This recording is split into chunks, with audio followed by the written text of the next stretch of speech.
Son of God, say my mind, and you don't die. Give as you receive, and your release is certain. This is the part 2 of the series True Prayer, and the name of this teaching is True Prayer. Prayer is a way offered by the Holy Spirit to reach God. It is not merely a question or an entreaty. It cannot succeed until you realize that it asks for nothing. How else could it serve its purpose? It is impossible to pray for idols and hope to reach God. True prayer must avoid the pitfall of asking to entreat. True prayer must avoid the pitfall of asking to entreat. Ask rather, ask rather to receive what is already given, to accept what is already there. You have been told to ask the Holy Spirit for the answer to any specific problem, and that you will receive a specific answer if such is your need. You have also been told that there is only one problem and one answer. In prayer, this is not contradictory. There are decisions to make here, and they must be made whether they are illusions or not. You cannot be asked to accept answers which are beyond the level of need that you can recognize. Therefore, it is not the form of the question that matters, nor how it is asked. The form of the answer, if given by God, will suit your need as you see it. This is merely an echo of the reply of His voice. The real sound is always a song of thanksgiving and of love. You cannot then ask for the echo.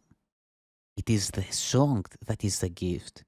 Along with it come the overtones, the harmonics, the echoes, but these are secondary.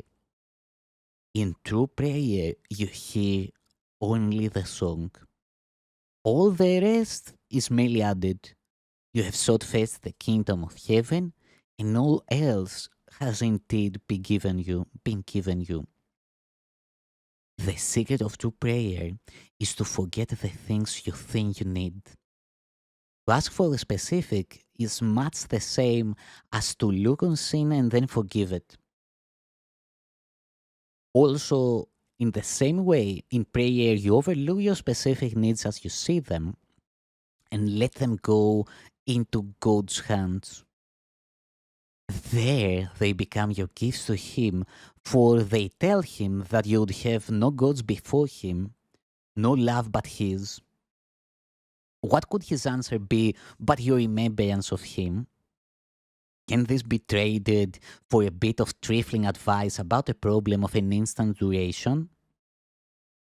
God answers only for eternity, but still all little answers are contained in this.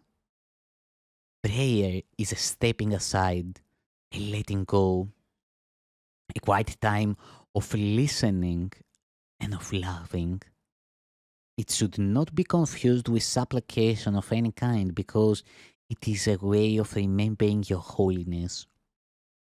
Why should holiness entreat being fully entitled to everything love has to offer?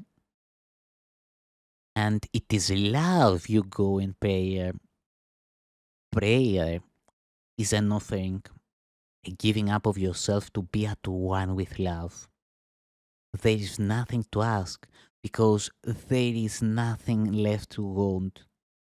That nothingness becomes the altar of God. It disappears in Him. This is not a level of prayer that everyone can attain as yet. Those who have not reached it still need your help in prayer because their asking is not yet based upon acceptance. Help in prayer does not mean that another mediates between you and God, but it does mean that another stands beside you and helps you rise and helps to raise you up to Him. One who has realized the goodness of God prays without fear, and one who prays without fear cannot but reach him. He can therefore also reach his Son, wherever he may be and whatever form he may seem to take. Prayer to Christ in anyone is true prayer because it is a gift of thanks to his Father.